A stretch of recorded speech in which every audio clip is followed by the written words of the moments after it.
Hi,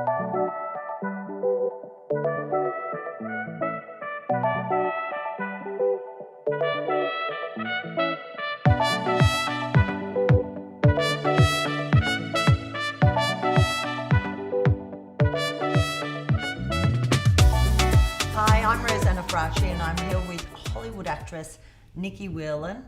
Now, Nicky, you're back in town. You've been so successful in Hollywood working alongside Nicolas Cage on movies like Inconceivable, Owen Wilson, Hall Pass, Matador, and so many more. But what would your ideal movie be in a perfect world, and what actors would you like to work with? I think, unfortunately, my favourite actor in the entire world just retired. And the who's chances that? of working with him would have been very slim anyway. But do you know Daniel Day-Lewis? Oh, He's my, we okay, love him. yeah. We've had chats about him before. Yeah, I love him. I did actually have a chance to meet him once at an Oscars party years ago, and he was delightful. He was so lovely, and everything you want him to be. He was wonderful. So he's retired. He would have been someone that's incredible Why did to he work with. retire? I don't know, but his final movie, yeah, that was it. He's done now. So, well, no, he could make a comeback, but If you pay him enough money, he might. I don't know if he will. I don't think I can get in contact with him. But other actors, I don't know. I mean, there's so many new actors as well that are coming over from Australia that are really successful and doing really well. I love all the old school actors as well. Like, I'd love to do a movie with Robert De Niro and, all the old school. They're fun. Yeah.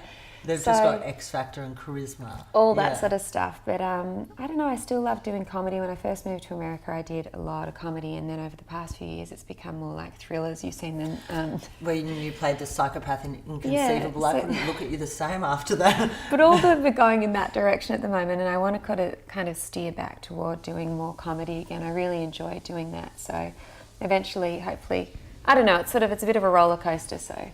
So tell me, what projects do you have coming up? Well, at the end of last year, I wrapped 2 movies, one of them being a Hallmark movie, which was released over Christmas. This year, I started another independent movie, which I've just wrapped, and I did an episode of Life in Pieces, which is also airs here as well. It's a comedy, which was really fun. That's more of the work I want to be doing.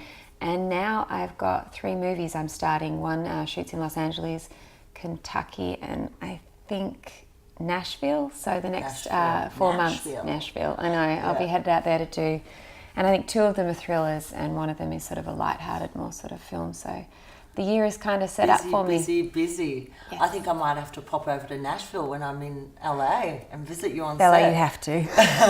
It's so good. You did it. You called me Bella.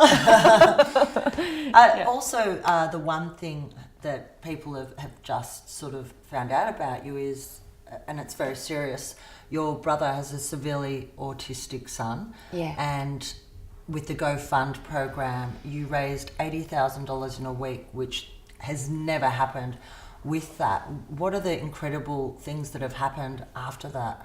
Well, yeah, it was just something, the family was in a place of sort of desperation toward the end there, because their son Max, who has severe autism, we just needed more funding and help from the government, and at this stage Australia doesn't supply as much support as we need to help them with Max, and they're in a really tricky situation.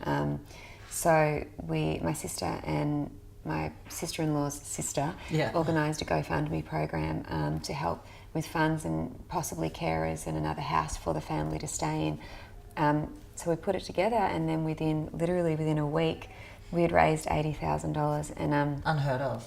It really is. The most incredible people. Everyone I know from all around the world just came to the party, and we couldn't believe the turnaround and the response, and it just sort of brings your faith back in humanity as well. Do you know what I mean? Like all our friends, like all our mates, everyone. Yes, you did. I know, everyone did, and it's been really positive. So we're building on that and hoping to get exposure, in the sense of hoping to get sort of more awareness, and maybe the government can help and see these situations are happening all over Australia, not just with my brother's family, but there are cases like this of families with autistic children on all levels. Max, my nephew, tends to be at the very hard, sort of the very difficult, he has very severe autism. So they need help, and families all around Australia need help. So hopefully this campaign and the things we're doing with it will bring an enormous awareness to it. Well, it's excellent. I've already seen such a positive response, and it's going to help everyone with problems with their children, and the government's looking at it, which is fantastic. So well done, and congratulations for your hard work paying off and helping such a good cause. And I'd like to say, though, it's been great to see that you're back into your fitness with your boxing. What made you get back into the boxing?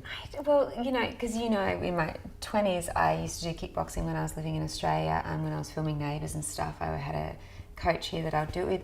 And then when I moved to America the past 10 years, I really haven't done much fitness. I've been working and travelling, and true. I dropped out of it all. And I sort of recently went on a trip and was working with a trainer for a second, and was like, I miss this. So when I got back to Melbourne to shoot some stuff here, I went into the gym, into my girlfriend's gym, and we did the photo shoot. And you've got a powerful kick and hit. It's okay, Bella. It's not as tough as I wouldn't get in the ring with you, that's for sure. No, but it's just nice. It's just, it's hard to fit fitness into my schedule with all the travelling and everything, but when I can do classes of it, I think I'll keep doing it. I really enjoyed it. I haven't done it for so long. It was fun seeing you also on the motorbike. You recently took up bike riding. Bit of a wild child. Not really. I've just always wanted to ride a motorbike, and I don't mean like on a day-to-day basis, but I just mean learn how to ride one. Yeah. And as our mutual girlfriend Tali she took us, it's not easy as it looks. Like, it takes a minute to get my head around it. So I'm not about to go out and buy a motorbike, but I guess on movies now it's probably something I'll be able to offer as a skill, so that's cool. When they say, can you ride a bike? Tick, yes. And obviously the kickboxing will give you the strength you need to ride the bike. If I get a role that's required for it, that'd be awesome. Well, thank you for the interview, and I think we're overdue for some more musicals, so maybe, we have so much fun with the musicals. So when I get to the US, I think we'll have to do some musicals. We're going to do a lot. And can't wait to see the movies that come out. Thank you so much. Thanks, Bella. Big hug. Thanks, Bella. Oh. Okay. Now, we're about to do a photo shoot with the beautiful Nicky Whelan, and I have with me Melissa Nixon, who won Stylist of the Year. You've also known Nicky for years. What are we doing for this photo shoot today? What inspo, what looks are you going for? Well, that's right. I have known Nicky for many years now, and what inspired me today was the fact that I suppose in the past she hasn't really embraced a super natural vibe, and because I've known her since she was a kid, 15, we did our first shoot together back in the day. Clearly being in LA and amongst all the fame and the fortune over there, she's had to portray quite a strong, powerful, glamorous kind of vibe. So I wanted to draw that back today and kind of embrace her natural girl next door kind of look, because I feel that's deep down. Well, she did come from Mornington, and she's a beach girl. Absolutely, and so did I. So we kind of just, we're really drawing off that today, and we've got some beautiful Zimmerman pieces here, which I think will really complement her look. And this is Zimmerman. This is one of their runway pieces. So absolutely beautiful. A bit more glamorous. And the location, like, how would you describe it fitting in with?